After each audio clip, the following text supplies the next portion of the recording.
Hello friends, welcome to prep IAS. आप सभी का प्रेप आईएएस पे स्वागत है।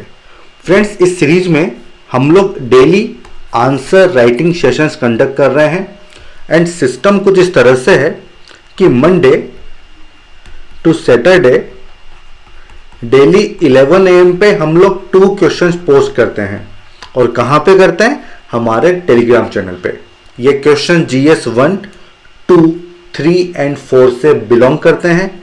आपसे उम्मीद करते हैं, आपसे एक्सपेक्ट करते हैं कि आप लोग इन दोनों ही क्वेश्चंस को अटेम्प्ट करेंगे, जिसके बाद नाइट में इन पे हम लोग डिस्कशन करते हैं।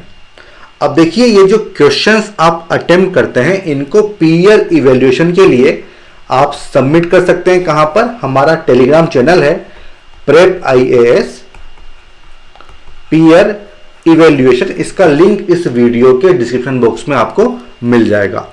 जहां तक संडे की बात है, तो संडे को हम लोग ऐसे राइटिंग सेशंस कंडक्ट कर रहे हैं।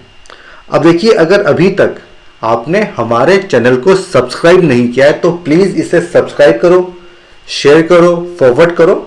और हमारे सेशंस अगर आपको पसंद आ रहे हो तो इसे लाइक करना न भूलें। केवल यही चीज हमें आपसे चाहिए। एंड देखिए, आप सभी लोगों के लिए एक इंपॉर्टेंट अनाउंसमेंट है कि 15 दिसंबर से हम लोग 2 लाइव पेड कोर्सेज लॉन्च कर रहे हैं, आंसर राइटिंग कोर्स एंड ऐसे राइटिंग कोर्सेज। ये आपकी मेंस की प्रिपरेशन को काफ़ी अच्छा कर देंगे। बहुत सारे यूनिक फीचर्स हैं, जैसे कि 1-to-1 mentorship session, personal guidance इसमें मिलेगी। रियल एग्जाम लाइक सिचुएशन में आपको आंसर्स अटेम्प्ट करने होंगे, ऐसे को अटेम्प्ट करना होगा। डिटेल्ड कॉपी इवेल्युएशन भी इसमें होगा, डिटेल्ड फीडबैक यहाँ पे दी जाएगी। तो अगर आप इंटरेस्टेड हैं, अगर आप इसको इंप्रूव करना चाहते हैं, तो डेफिनेटली आपको इन कोर्सेज को ज्वाइन करना चाहिए। कैसे करोगे? इस वीडियो के डिस्क्रिप्शन में इनके लिंक आपको मिल जाएंगे, वहां पे आप जाके अपने आप को रजिस्टर कर सकते हो। ठीक है। फी कितनी है? दोनों कोर्सेज की फी 5000 है, अलग अलग।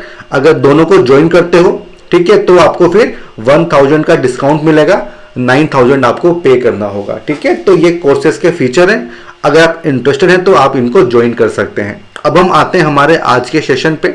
हमने 2 क्वेश्चन लिए हैं। एक क्वेश्चन GS 1 मॉडर्न इंडिया से है, दूसरा क्वेश्चन GS 1 ज्योग्राफी से। ठीक है। तो 1 by 1 दोनों को डिस्कस करेंगे। अगर कोई दिक्कत है, कोई इश्यू होता है ना, तो आपको घबराना नहीं है।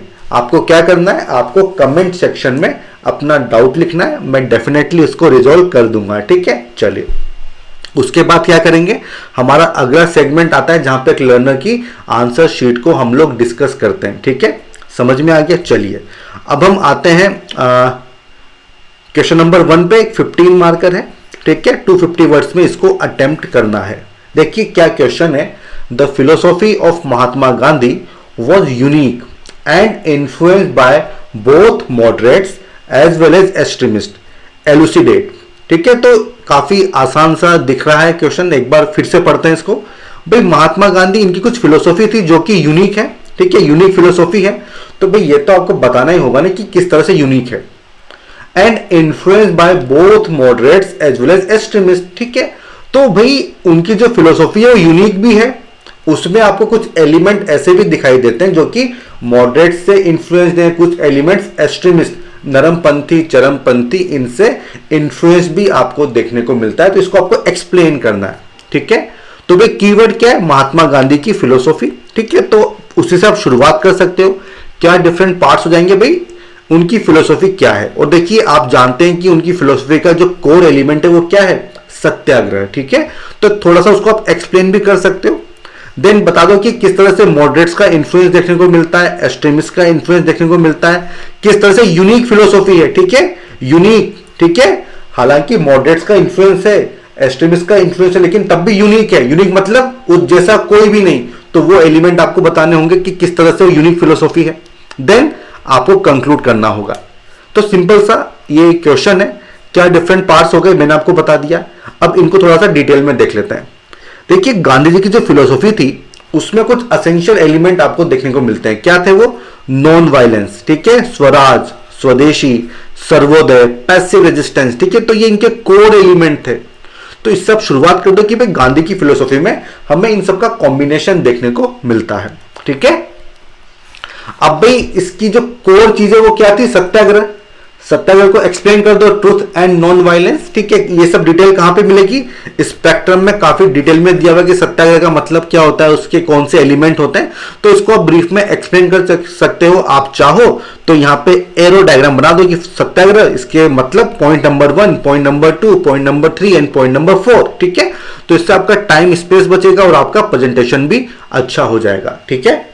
अब देखिए इसके बाद आता है कि मॉडरेट्स का इन्फ्लुएंस क्या है। तो देखिए अगर आपने स्पेक्ट्रम अच्छे से पढ़ी हो, एनसीईआरटी अच्छे से पढ़ी हो, तो साउथ अफ्रीका में जो गांधी जी ने रोल प्ले किया था उसमें मॉडरेट्स एलिमेंट शुरू में ज्यादा देखने को मिलते हैं, बाद में हालांकि वहां पर भी हमें कुछ एक्स्ट्रा कॉन्स्टिट्यूशनल मीन्स दिखाई देते हैं, सिविल डिसोबीडियंस मूवमेंट वगैरह, ठीक है। तो इनकी बात आप यहां पे कर सकते हो कि गांधी जी मॉडरेट शुरुआत में साउथ अफ्रीका में, उसको आप एक्सप्लेन कर दो, और बाद में क्योंकि इतना रिजल्ट उनको मिलता नहीं है तो थोड़ा बहुत चेंजेस हमें देखने को मिलते हैं सेकंड फेज में, ठीक है। तो इससे आप यहां पे बता सकते हो कि किस तरह से मॉडरेट से एक इन्फ्लुएंस वहां पे देखा जा सकता है।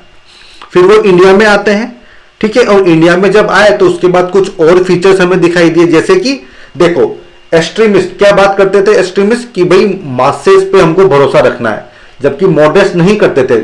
गांधी जी भी मासेस को माना था कि भाई इनका इन्वॉल्वमेंट बहुत जरूरी है, तो ये पॉइंट लिख दो।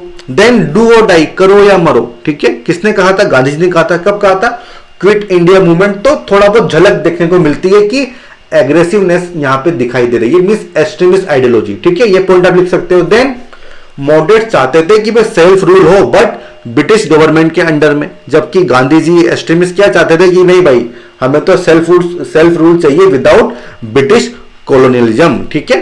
तो ये पॉइंट भी आप लिख सकते हो, यहां पे समझ में आ गया, ठीक है।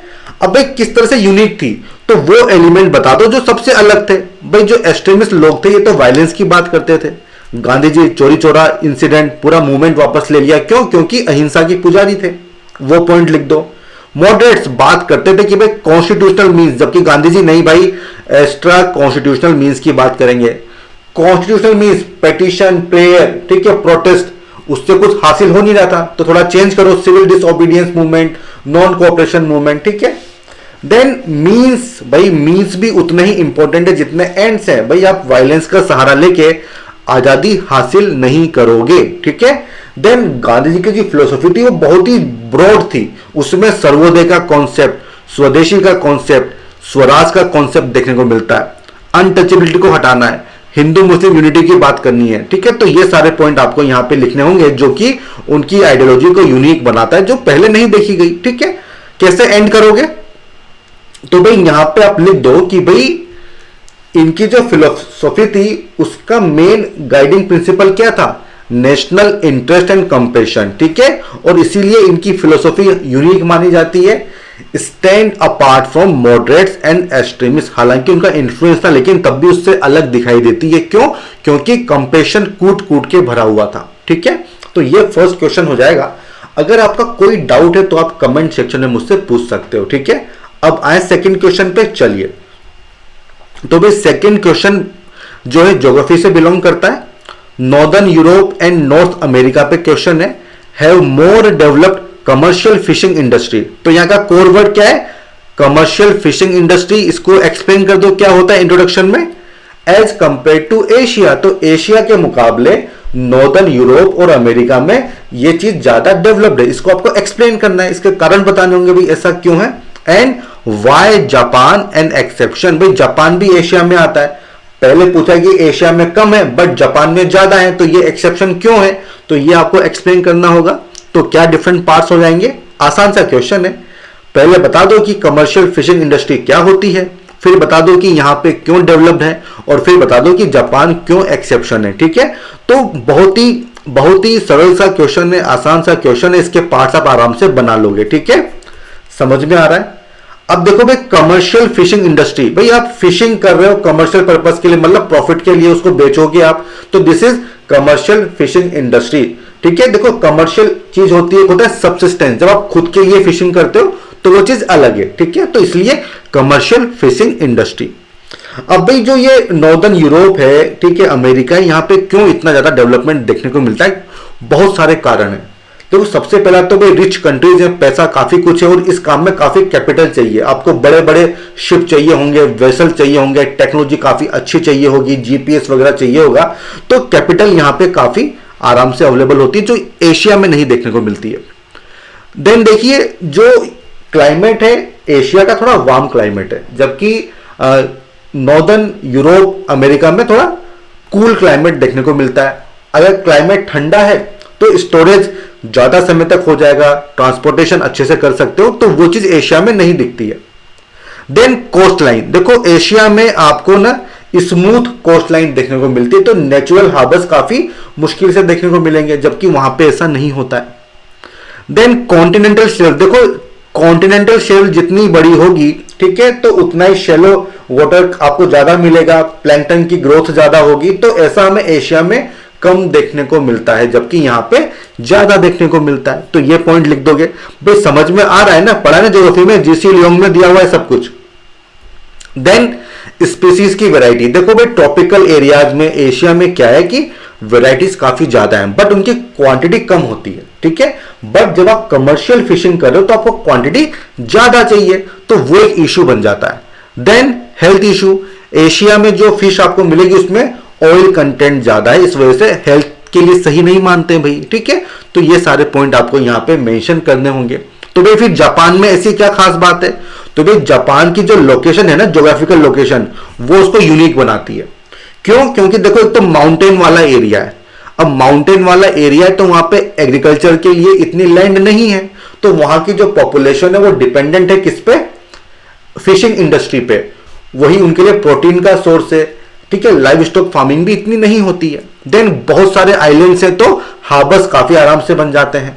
इसके अलावा देखिए जो शेलो वाटर है वो काफी ज्यादा मिलता है, ठीक है, तो प्लैंकटन की ग्रोथ काफी जल्दी हो जाती है, काफी ज्यादा हो जाती है। इसके अलावा देखिए कुरोशियो एंड ओयाशियो, बहुत इंपॉर्टेंट चीज आपने पढ़ा होगा कि जहां पे कोल्ड और वार्म करंट मिलती है वहां पे फेवरेबल कंडीशंस बनती है, किसके लिए, फिशिंग के लिए, ठीक है। तो वही यहां पे देखने को मिलता है। इसके अलावा देखिए काफी टाइम से चीज को कर रहे हैं तो एक्सपर्टीज हो गई है, तो क्यों नई चीज करें, ठीक है। देन एंसिलरी इंडस्ट्रीज, भाई कोस्ट लाइन पे ही स्टील इंडस्ट्री है, कोल आता है, आयरन आता है, तो वेसल बनाने के लिए आराम से मटेरियल अवेलेबल हो जाता है, ठीक है। तो ये सारे पॉइंट लिखने होंगे। एक्सपोर्ट के लिए मार्केट भी अवेलेबल है, भाई मछली पकड़ के क्या करोगे, या तो खाओगे या बेचोगे, बेचोगे कहां पे, एक्सपोर्ट करोगे, तो एक्सपोर्ट करने के लिए जगह भी तो चाहिए ना, तो एशिया है ही सही, ठीक है, तो वहां पे आराम से कर सकते हो। तो ये सारे पॉइंट आपको यहां पे लिखने होंगे। कैसे कंक्लूड करोगे, तो भाई यहां पे बेसिकली लोकेशन की बात है। तो जब हम फिशिंग इंडस्ट्री की बात करते हैं तो लोकेशन किस पे डिपेंड करती है, न केवल ज्योग्राफिकल फैक्टर्स पे, बट जो वहां के सोशियो कल्चरल और इकोनॉमिक फैक्टर्स हैं उन पे भी डिपेंड करती है, ठीक है। तो ये हो जाएगा सेकंड क्वेश्चन। आई होप आपको समझ में आया होगा। अब देखिए अगर आपको जस्ट ए मिनट एक बार वो देख लेते हैं जो हमारा सेकंड सेगमेंट है, ठीक है, उसको एक बार देख लेते हैं। जस्ट ए मिनट, ये क्या खुल गया, एक मिनट ना, कहाँ गया, चलिए तो एक लर्नर की आंसर शीट देख लेते हैं, कैसे उसने किया है उसको देख लेंगे ताकि आपको आइडिया लग जाएगा, ठीक है। तो चलिए स्टार्ट करते हैं,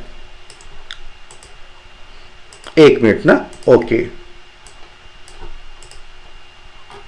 तो भाई देखो पहला क्वेश्चन है फिलोसॉफी ऑफ महात्मा गांधी। अब देखो सबसे पहली चीज जो मुझे यहां पे दिख रही है वो देखिए कितना लंबा ये पैराग्राफ लिखा है। मैं हमेशा कहता हूं कि अगर आपका 10 मार्कर है तो 2 से 3 लाइन का इंट्रोडक्शन एंड कंक्लूजन होना चाहिए, बट आप लोग मानते ही नहीं हो, पता नहीं कब मानोगे। देखो आपके भले के लिए तो बोल रहा हूं ना, तो इस चीज को फॉलो करो। आपका इंट्रोडक्शन कंक्लूजन एकदम ब्रीफ में होना चाहिए, इतना लंबा मत लिखो। बहुत सारी अननेसेसरी चीज लिखी है, रिलीजियस सोशल आइडिया, जब यहां पे लिखने की क्या जरूरत है, ब्रीफ में बता दो कि क्या फिलोसॉफी थी, ठीक है। तो इतना लंबा मत लिखो, और लिखना ही तो इसको पार्ट्स में डिवाइड करो, ठीक है। देन इन्फ्लुएंस ऑफ, अच्छा यहां पे can be, the philosophy of Gandhi ji can be influence by both. भाई कैन बी हो सकता है, नहीं भाई कंफर्म है कि है, तो ग्रामर सही से लिखो, है ना, ऐसे वेग सेंटेंस मत बनाओ।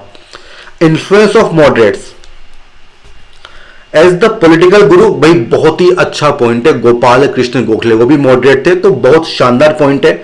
आपने साउथ अफ्रीका की बात की है, ये भी अच्छा पॉइंट है। बट देखो आपने ये 2 पॉइंट रिपीट कर दिए ना, सेम पॉइंट है। साउथ अफ्रीका पिटीशन 2 बार क्यों लिखना, एक बार में काम चला लो।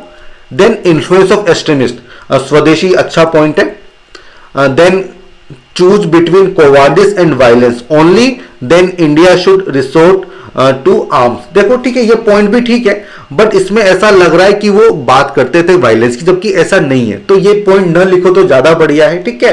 बेसिकली वो तो नॉन वायलेंस की बात करते थे, अहिंसा की बात करते थे, ठीक है। Then philosophy had several features of both extremist and moderate, but he had only take the positives, ठीक है। बैलेंस, देखो हर जगह बैलेंस मत बनाइए। यहां पे यूनिक क्यों था वो आपने नहीं बताया, ठीक है। तो बैलेंस क्यों बात कर रहे हो, जबकि उनकी फिलोसफी तो यूनिक थी, है ना। तो ये आपका जो कंक्लूजन है सही कंक्लूजन नहीं है, काफी लंबा कर दिया, इसको भी शॉर्ट में कर सकते थे। सारे पार्ट्स को एड्रेस करो ना, यूनिकनेस आपने नहीं बताई, ग्रामर ठीक करो, कंटेंट पॉइंट्स आपने बहुत सारे मिस किए हैं, तो ऐसा नहीं करना है। वर्ड लिमिट काफी छोटा आंसर लिखा है, मेरे ख्याल से 150 वर्ड्स में लिख दिया, जबकि ये तो 15 मार्कर है, 250 वर्ड्स में आपको लिखना था। तो ऐसी गलती मत करो, है ना। कुछ सेंटेंस मुझे वेग लगे, कोई मतलब नहीं निकल रहा उनका, या सही मतलब नहीं निकल रहा, तो ऐसे सेंटेंस मत लिखो। तो बेसिकली ग्रामर पे आपको थोड़ा सा फोकस करना होगा। कितने मार्क्स मिलेंगे, मेरे ख्याल से 3 के आसपास आपको मार्क्स मिल जाएंगे, 3 मार्क्स, ठीक है।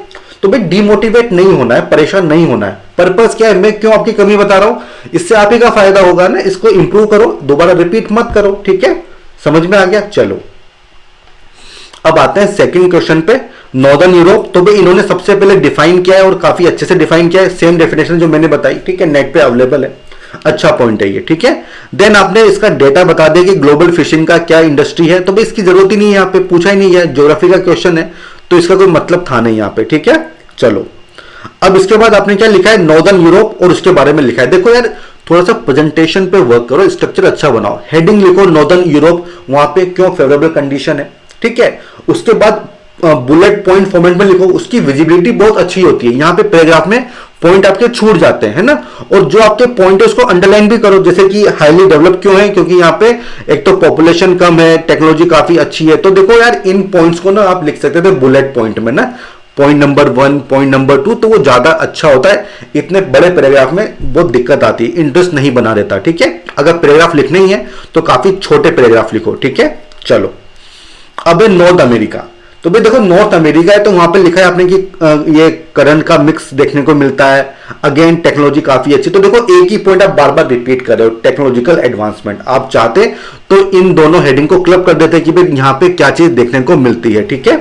चलिए एशिया, भाई एशिया में क्या फुल हेडिंग लिखो ना भाई, क्या बात आप बताने जा रहे हो। तो भाई यहाँ पे फिशिंग जो है वहां पे क्यों कम है, क्योंकि टेक्नोलॉजिकल एडवांसमेंट कम है एंड लार्ज पॉपुलेशन। भाई देखो यार ये तो मजा नहीं आया ना, बहुत सारे पॉइंट आपने छोड़ दिए, ठीक है। आप वही टेक्नोलॉजी, वही पॉपुलेशन, वही 2 पॉइंट आपने पूरे में घुमा दिया ना, तो इससे आपको मार्क्स नहीं मिलेंगे। देन आपने ये मैप बना दिया। अब देखो इस मैप की यहाँ पे रिलेवेंस नहीं है ना, आप केवल ये दिखा रहे हो कि भाई कौन सी करंट क्या है, तो इससे ज्यादा मतलब पड़ेगा नहीं ना, तो इसको अवॉइड कर सकते हो। देन जापान, भाई Japan basically due to its geographical location, भाई उसको बताओ तो सही कि क्या चीज वहां पे, भाई माउंटेन है, आइलैंड्स है, वो चीज बताओ, वो आपने मिस कर दिया है ना। देन टेक्नोलॉजिकली एडवांस है, अगेन वही चीज। तो देखो एक ही पॉइंट बार बार मत लिखो, आपने बहुत सारे पॉइंट आप यहाँ पे छोड़ दिए हो, ठीक है। And due to both of this factor, चलो ठीक है। Despite of huge potential of marine and inland fisheries, Asia is not developed in commercial fishing industry. भाई ये तो क्वेश्चन में पूछा ही गया है ना, तो इसको क्यों रिपीट कर रहे हो, इसका कोई मतलब ही नहीं है यहाँ पे लिखने का, ठीक है। Then as Asia need to develop और borrow advance technology from Europe, देखो अगेन वही बात है, टेक्नोलॉजी थोड़ा अलग से लिखो, थोड़ा सा इंटरेस्टिंग बनाइए अपने कंक्लूजन को। एक ही पॉइंट को बार बार रिपीट करने से कुछ नहीं मिलेगा, ठीक है। तो बहुत सारे पॉइंट आपने छोड़ दिए, केवल 2 पॉइंट पे आपने ध्यान दिया है, वो मैप बनाने की जरूरत ही नहीं है ना। स्ट्रक्चर सही करो, हेडिंग बुलेट पॉइंट फॉर्मेट वो एक अच्छा फॉर्मेट है, ठीक है। कितने मार्क्स मिल जाएंगे, वही आपको 3 से 3.5 के आसपास मार्क्स मिलेंगे, ठीक है। इससे ज्यादा मार्क्स नहीं मिलेंगे, है ना। तो इंप्रूवमेंट करने की बहुत ज्यादा जरूरत है आपको, ठीक है। तो भाई इसी के साथ जो हमारा सेशन है ना, इसको हम कंक्लूड करते हैं। और देखो आपको परेशान नहीं होना है, ठीक है। ये सब मैं गलती क्यों पॉइंट आउट कर रहा हूं, ताकि इससे आपका फायदा हो। सेशन पसंद आए तो लाइक करो, सब्सक्राइब करो, शेयर करो, फॉरवर्ड करो, ठीक है। All the best, good bye.